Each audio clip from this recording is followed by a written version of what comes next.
ఇక్కడ వీళ్ళ కత్తులు చూడండి ఎంత అద్భుతంగా ఉన్నాయో. వీళ్ళ కత్తులు, గన్స్, వీళ్ళ మెడల్స్ అంట.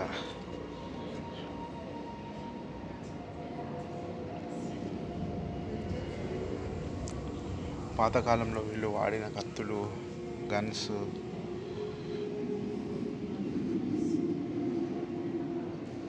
అక్కడ ఆ రాజు అంట, ఫస్ట్ టైంలో అక్కడ ఉన్న రాజు అంట.